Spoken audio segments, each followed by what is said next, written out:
पुत्र पिता के अधूरे सपने को करेगा पूरा, पोता लिखेगा दादा के जीवन पर किताब। मंडी सदर के विधायक अनिल शर्मा ने अपने दिवंगत पिता पंडित सुखराम के अधूरे सपनों को पूरा करने और उनके बेटे आश्रय शर्मा ने अपने दादा के संघर्षपूर्ण जीवन पर किताब लिखने की बात कही। आज दिवंगत पंडित सुखराम के पार्थिव शरीर को लेकर घर पहुंचे दोनों पिता पुत्र भावुक हुए और कैमरे के सामने अपने आंसुओं को रोक नहीं पाए। शाम करीब 7 बजे पंडित सुखराम का पार्थिव देह उनके बाड़ी गुमाणु स्थित निवास पर पहुंची। पार्थिव देह के घर पहुंचते ही सभी परिजन और कांग्रेसी नेता व कार्यकर्ता भावुक हो उठे। मीडिया कर्मियों से बात करते हुए अनिल शर्मा अपने आंसुओं को रोक नहीं पाए। उन्होंने कहा कि उन्हें पंडित सुखराम का पुत्र होने पर गर्व है। जो अधूरे सपने उनके रह गए हैं वे उन्हें पूरा करने का प्रयास करेंगे। अनिल शर्मा ने बताया कि राजनीति में रहते कभी पंडित सुखराम को अपने परिवार को समय देने का मौका नहीं मिला। अब वे परिवार के साथ ही रहते थे तो पूरा परिवार खुशहाल था, लेकिन भगवान को शायद ये खुशियां मंजूर नहीं। वहीं पंडित सुखराम के पोते आश्रय शर्मा ने कहा कि पंडित सुखराम जैसी शख्सियत इस धरती पर कभी जन्म नहीं ले सकती। जितना संघर्षपूर्ण जीवन उनका रहा, उससे भावी युवा पीढ़ी को बहुत कुछ सीखने को मिलेगा। इसलिए वे अपने दादा के संघर्षपूर्ण जीवन पर किताब लिखेंगे ताकि लोगों को उससे प्रेरणा मिल सके। आज मैं सोच रहा था और जिस समय लोगों की विचार सुन रहा था तो मुझे एक बात लगी कि मुझे बहुत बड़ा गर्व है कि मैं ऐसे पिता का बेटा हूँ,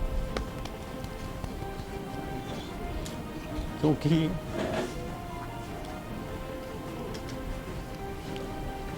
बहुत कुछ किया उन्होंने और आज भी लोग उनकी तारीफ कर रहे थे तो बेटे के रूप में मेरा मन भर गया।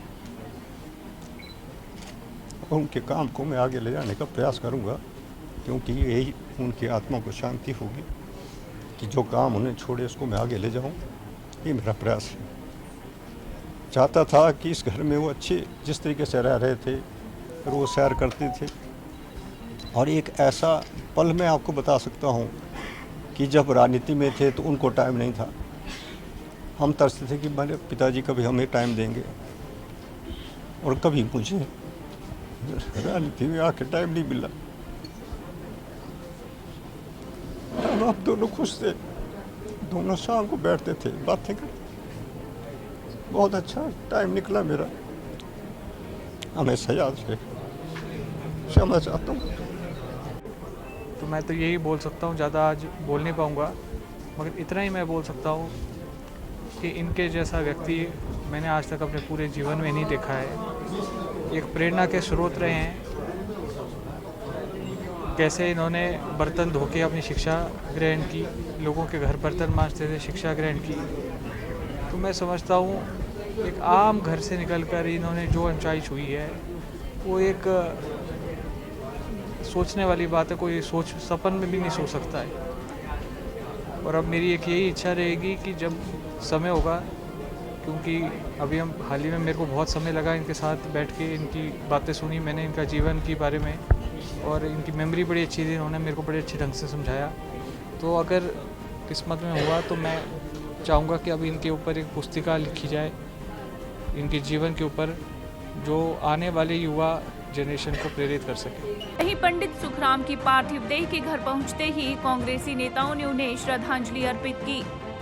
श्रद्धांजलि देने वालों में नेता प्रतिपक्ष मुकेश अग्निहोत्री, विधायक विक्रमादित्य सिंह, पूर्व मंत्री कौल सिंह ठाकुर, प्रकाश चौधरी और पूर्व सीपीएस सोहनलाल ठाकुर सहित अन्य वरिष्ठ कांग्रेसी नेता मौजूद रहे। कौल सिंह ठाकुर, प्रकाश चौधरी और विक्रमादित्य सिंह ने पंडित सुखराम के निधन को एक अपूरणीय क्षति बताया और उनके योगदान को याद करते हुए उनके बताए मार्ग पर चलने की बात कही। जिस विभाग में रहे, चाहे वो प्रदेश में रहे, चाहे वो देश के अंदर रहे, उन्होंने अपना नाम कमाया है। उनकी जो कमी है उसकी भरपाई करना बहुत ही मुश्किल है, और हम चाहते हैं, हम उनसे प्रेरणा लेते हैं।